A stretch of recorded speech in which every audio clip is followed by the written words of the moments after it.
இங்க பவானி, சிவானி பாப்பா கிடைச்சதுக்காக அவங்களுமே கோயில்ல போய் பரிகாரம்லாம் பண்ணிக்கிட்டு இருக்காங்க. ஆனா அதே நேரத்துல இன்னொரு பக்கம் எங்க சக்தியும் பொன்னியும் அவங்களுமே காட்டுக்குள்ள பயங்கரமா சண்டை போட்டுட்டு இருக்காங்க. அங்க பொன்னியுமே வந்து நீங்க என்ன பின்தொடர்ந்து வராதீங்க. நீங்க இந்த மாதிரி என்ன ஃபாலோ பண்ணி வர வேண்டாம் அப்படின்னு சொல்லி எங்க சக்தியுமே ரொம்பவே கோவமா பேசுறாங்க. அப்ப சக்தியுமே இங்க பாரு உன்னை இங்க தனியாலாம் விட்டுட்டு போக முடியாது. கண்டிப்பா இந்த காட்டை விட்டு வெளியில போற வரைக்கும் நான் கூட வந்தே தான் தீருவேன் அப்படின்னு சொல்லி பயங்கரமா அடம் பிடிக்கிறாரு. அதனால பொன்னியுமே இருந்துகிட்டு எங்க சக்தியை அவமானப்படுத்துற மாதிரி பேச ஆரம்பிக்கிறாங்க. அதனால கோவப்பட்ட சக்தியுமே பொன்னி அடிக்கிறதுக்காக கை ஓங்குறாங்க. அந்த நேரம் பார்த்து கரெக்டா வந்து ஒரு வேல் ஒண்ணு கரெக்டா வந்து சென்டர்ல இருக்க மரத்துல வந்து குத்துது. இதை பார்த்த உடனே இங்க பொன்னி சக்தியை பயந்து போய் நிக்கிறாங்க. அந்த வேலை எரிஞ்சது யாரு அப்படின்னு சொல்லி பாக்குறப்பதான் தெரியுது அந்த காட்டுல வாழ்ற காட்டுவாசி மக்கள் தான். அவங்க தான் இங்க காட்டுக்குள்ள எதுக்காக இவங்க சுத்திட்டு இருக்காங்க அப்படிங்கறத தெரிஞ்சுக்கிறதுக்காக தான் அங்க வந்திருப்பாங்க. அதே நேரம் இங்க சக்தியுமே பொன்னி அடிக்க கை வாங்குறப்போ அதை பார்த்திருப்பாங்க.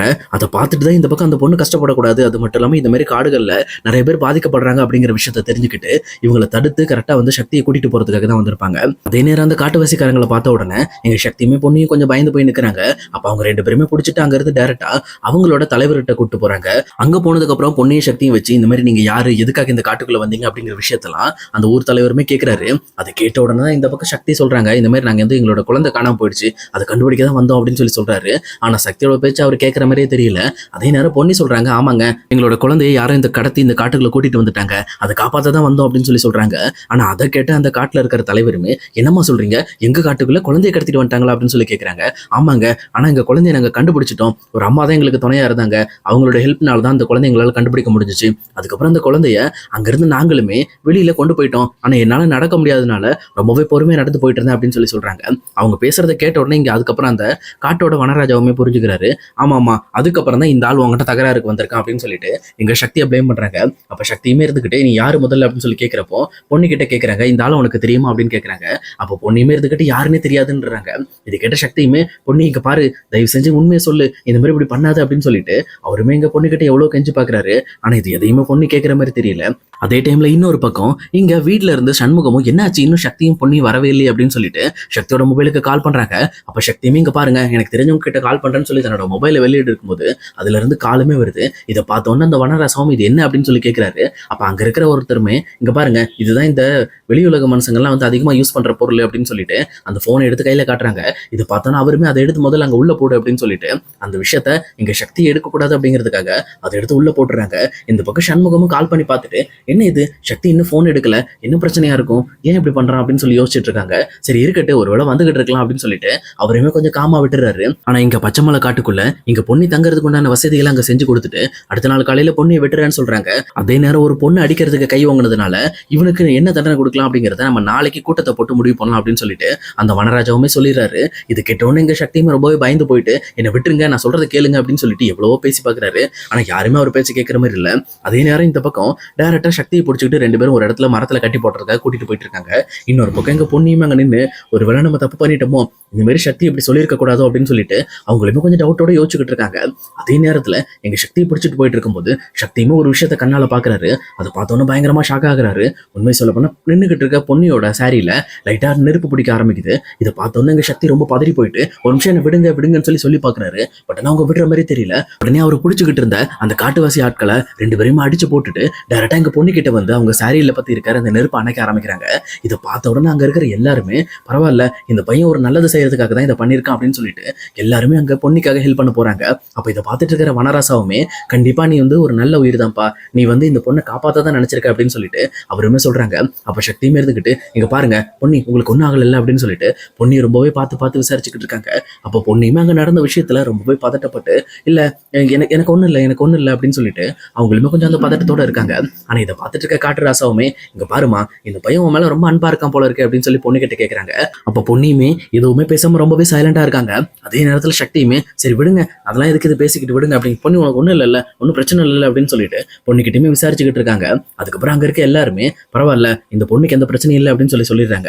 அதுக்கப்புறம் எப்போ போல அந்த அடியாட்களுமே சக்தியை பிடிச்சிட்டு போய் மரத்துல கட்டி போட போறாங்க.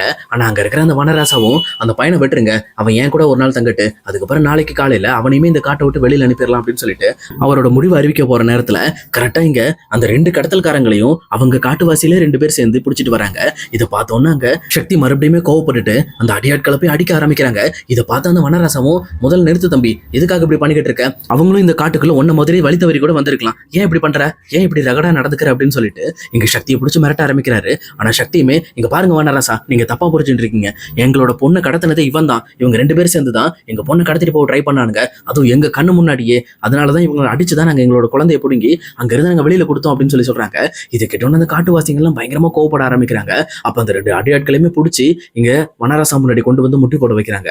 அப்ப அவருமே இருந்துகிட்டு, ஏண்டா எங்க பச்சைமலை காட்டோட பேரை கெடுக்கிறதுக்காகவே வந்திருக்கீங்களா, எங்களோட காட்டுக்குள்ள தெய்வம் குடியிருக்குடா, இந்த ஒரு காட்டுக்குள்ள நீங்க குழந்தைகளை கொண்டு வந்து ஏண்டா எங்களோட பேரை கெடுக்கிறீங்க, அது மட்டும் இல்லாம அந்த தெய்வம் தாண்டா அவங்களை இப்படி காட்டி கொடுக்க வச்சிருக்கான், அது மட்டும் இல்லாம எங்க கிட்ட உங்களுக்கு சரியான தண்டனையை கொடுக்க சொல்லி தாண்டா மாட்டி விட்டுருக்கான் அப்படின்னு சொல்லிட்டு இந்த வனராசாவுமே ரொம்பவே கோவப்படுறாரு. அதே நேரத்துல இவர் கோவத்துக்கு ஏற்ற மாதிரி அங்க இருக்கிற மக்களுமே ரொம்பவே இந்த கடத்தல்காரங்க மேல கோவப்பட ஆரம்பிக்கிறாங்க.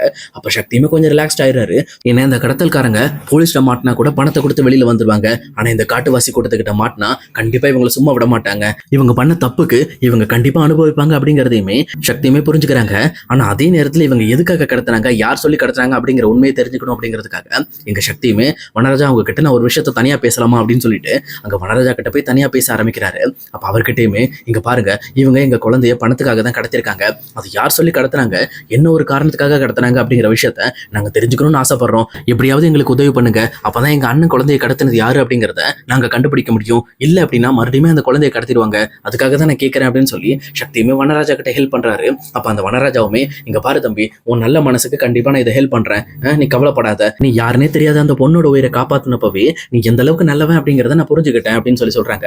அப்ப சக்தியுமே மறுபடியும் அவங்க காது கிட்ட போயிட்டு, இங்க பாருங்க நான் யாரும் தெரியாதவங்களாம் கிடையாது, உண்மையிலுமே அவதான் என்னோட மனைவி, எங்களுக்குள்ள ஒரு சின்ன பிரச்சனை போயிட்டு இருக்கு, அதனாலதான் இந்த மாதிரி அவ என்கிட்ட பேச மாட்டேன்றா அப்படின்னு சொல்லி அவங்களோட விஷயத்தையுமே இந்த வனராஜா கிட்ட எடுத்து சொல்றாங்க. உடனே அவருமே பார்த்து சக்தியை முறைக்கிறாரு, டேய் தம்பி மறுபடியும் போய் சொல்லக்கூடாது அப்படின்னு சொல்லிட்டு அவருமே பாக்குற மாதிரி தெரியுது. உடனே இங்க சக்தியுமே சைலண்ட் ஆயிடுறாரு. அதுக்கப்புறம் அந்த கடத்தல்காரங்களையும் பிடிச்சி இங்க வனராஜா ஆட்கள்லாம் போட்டு சும்மா விழுன்னு வெளுத்துக்கிட்டு இருக்காங்க. அப்ப அந்த கடத்தல்காரங்களும், ஐயோ எங்களை விட்டுருங்க, நாங்க ஓடிடுறோம், நாங்க ஒன்னும் இதை வேணும்னு பண்ணல, இந்த மாதிரி எங்க தலைவன் சொன்னதுனால நாங்க பண்ணோம் அப்படின்னு சொல்லிட்டு அவங்களுமே பயங்கரமா கதற ஆரம்பிக்கிறாங்க. இதை பார்த்துட்டு இருக்க பொண்ணியுமே என்ன இது இப்படி போட்டு அடிக்கிறாங்களே அப்படின்னு சொல்லி யோசிக்கிறாங்க. அப்பதான் இந்த மாதிரி சக்தியை இப்படி நம்ம தெரியாதவர்னு சொன்னதுக்காக இப்படிப்பட்ட தண்டனை கொடுத்தாங்கன்னா அதை நம்மளால பார்க்க முடியாது, பேசாம சக்திக்கு தண்டனை கொடுக்குற நிலைமை வந்தா நம்ம உண்மையை சொல்லிடலாம் அப்படின்னு சொல்லி பொண்ணியுமே ஒரு முடிவுக்கு வராங்க. அதே நேரத்துல அந்த அடியாட்களுமே உளர ஆரம்பிக்கிறாங்க. ஆமாங்க ஐயா, நாங்க சொல்லிடுறோம், தயவு செஞ்சு சொல்லிடுறோம், எங்களை மட்டும் எப்படியாவது அந்த காட்டை விட்டு வெளியில விட்டுருங்க, நாங்க இதுக்கு மேல இந்த சைடே வரமாட்டோம் அப்படின்னு சொல்லிட்டு அந்த வனராஜாவை பார்த்து இவங்களுமே கையெடுத்து கும்பிட்டு அழுதுகிட்டு இருக்காங்க. இதை பார்த்தோன்னே அவருமே, யார் அவங்களை அனுப்புனது, இதுக்கெல்லாம் காரணம் யாரு அப்படின்னு சொல்லி கேட்குறாங்க. உடனே அதுக்கேற்ற மாதிரி அந்த அடியாட்களுமே, இங்க பாருங்க ஐயா, நாங்க கூலிக்கு கடத்துறவங்க ஐயா, சொல்லப்போனா இந்த கடத்துற வேலைங்கிறதே எங்களுக்கு தெரியாது, நாங்க என்ன வேலை செஞ்சாலும் கூட 2 பேரா இருப்போம், எங்களுக்கு மேல 2 பேர் இருக்காங்க, அவங்க தான் இந்த மாதிரி கடத்தல் பிசினஸ் பா, ஒண்ணுமே இல்ல, அந்த பொண்ணை நம்ம கடத்தணும், கடத்தி வேற ஒரு காரை மாத்தி விடணும் அப்படிங்கறத எங்களோட பிளான், வேற எதுவுமே கிடையாது. ஆனா எங்களுக்கு மேல தாஸ்ன்னு ஒருத்தர் இருக்காரு, அவரது மட்டும்தான் எங்களுக்கு தெரியும், சொல்லப்போனா அந்த தாஸ் யாரு என்னன்ற விஷயம் எனக்கு தெரியவே தெரியாது அப்படின்ற விஷயத்த இவங்க 2 பேருமே சொல்றாங்க. இங்க தாஸ்ன்ற பேரை கேட்ட உடனே எங்க பொண்ணுக்கு டக்குன்னு கிளிக் ஆகுது. உடனே பொண்ணுமே எனக்கு தாஸ் யாருன்னு தெரியும் அப்படின்னு சொல்லி சொல்றாங்க. இது கிட்ட சக்தியுமே, என்ன பொண்ணு சொல்ற, அப்ப கண்டிப்பா தாஸ் யாருங்கிறது உனக்கு தெரியுமா அப்படின்னு சொல்லி கேட்கிறப்போ உடனே பொண்ணுமே சக்தியை பார்த்து முறைச்சுக்கிட்டு, இதுக்கெல்லாம் காரணம் வேற யாரும் கிடையாது, சுந்தர் தான், சொல்ல போனா சுந்தர் ஒரு பொண்ணை ஏமாத்தி கெடுத்தாரு தெரியுங்களா, அந்த பொண்ணோட அண்ணன் பேர் தான் தாசு, அவன் தான் இந்த மாதிரி சுந்தர் கேட்ட பணத்தை தராததுனால ஒருவேளை நம்ம குழந்தையை கடத்துறதுக்கு ஆள் செட் பண்ணிருக்கான்னு நினைக்கிறேன் அப்படின்னு சொல்லி சொல்றாங்க. இது கேட்டோன்னு அந்த அடியாட்களுமே, அந்த தாசு தாமா, ஆனா நீங்க நினைக்கிற மாதிரி தாசு ஒண்ணு அந்த ஸ்வேதாவோட அண்ணன்லாம் கிடையாதுமா, அவங்க 2 பேரும் ஹஸ்பண்ட் அண்ட் ஒய்ஃப்மா, அவங்க வேலையே இதுதான், இந்த மாதிரி ஊரை ஏமாத்தி பணத்தை பிடுங்கிறதான் வேலை, அப்பப்போ அவங்க ஊர் மாறிக்கிட்டே இருப்பாங்க, எங்களோட தலைவனுக்கும் அவங்களுக்கும் கொஞ்சம் கனெக்டிங் இருக்கு, அதனாலதான் ஏதோ ஒரு வேலை அப்படின்னா எங்க கிட்ட ஒப்படைப்பாங்க, நாங்களும் அந்த வேலையை செஞ்சு கொடுத்து அதுக்குண்டான காசை வாங்கிக்கும் அப்படின்னு சொல்லி சொல்றாங்க. இதெல்லாம் தெரிஞ்சுக்கிட்டப்பதான் எங்க சக்திக்குமே ரொம்பவே டென்ஷன் ஆகுது. அப்ப இதுக்கெல்லாம் காரணம் அந்த தாஸ் தான், சொல்ல போனா நம்ம சுந்தர் பண்ண வேலை தான், சுந்தர் தான் கிட்டத்தட்ட இந்த மாதிரி அந்த பொண்ணோட வாழ்க்கையை கெடுக்கிறன்ற பேர்ல ஏதோ ஒரு பிரச்சனை பண்ணி அங்க தாஸ் கிட்டையும் ஸ்வேதா கிட்டையும் மாட்டிக்கிட்டாரு. அப்ப கண்டிப்பா இதுக்கு முக்கியமான காரணம் நம்ம சுந்தர் மட்டும்தான், கண்டிப்பா அவனை போய் நான் சும்மா விட மாட்டேன் அப்படின்னு சொல்லிட்டு ரொம்பவே கோவப்பட ஆரம்பிக்கிறாரு. அதே நேரம் இதை பார்த்துட்டு இருக்கிற பொண்ணையுமே, இங்க பாரு சக்தி, சம்மந்தம் இல்லாம கோவப்பட்டு இருக்காத, நீ படுற எல்லா கோபத்துக்குமே அனுபவிக்க போறது நீ கிடையாது, நான் கிடையாது, எல்லாத்துக்கும் காரணம் பவானி தான் அனுபவிப்பா. ஏன்னா பவானியோட வாழ்க்கையை காப்பாற்றணும் அப்படின்னா நம்ம சுந்தரை தனியாக தான் டீல் பண்ணி ஆகணும். இப்போ போயிட்டு நம்ம சுந்தர் கிட்ட டைரக்டா எல்லா விஷயத்தையும் சொன்னோம் அப்படின்னா கண்டிப்பா நமக்கு தான் அது பிரச்சனை ஆயிடும். அப்படி இல்லைன்னா இங்க பவானி உண்மை தெரிஞ்சதுக்கு அப்புறம் கண்டிப்பா சுந்தரை விட்டு பிரியறது கூட வாய்ப்பு இருக்கு. அதனால எதா இருந்தாலும் யோசிச்சு பண்ணிக்கணும் அப்படின்னு சொல்லிட்டு சக்தி கிட்டயுமே சொல்றாங்க. இது கிட்ட சக்தியுமே பொண்ணு சொல்றதுல கண்டிப்பா ஒரு அர்த்தம் இருக்கு அப்படின்னு சொல்லிட்டு அவருமே சரி பொண்ணு நீ சொன்னா சரிதான் அப்படின்னு சொல்லிட்டு அவருமே புரிஞ்சுக்கிறாரு. ஆனா இதெல்லாம் பார்த்துட்டு இருக்க வனராஜாவும் இப்ப தெளிவா முடிவு பண்ணிடுறாரு.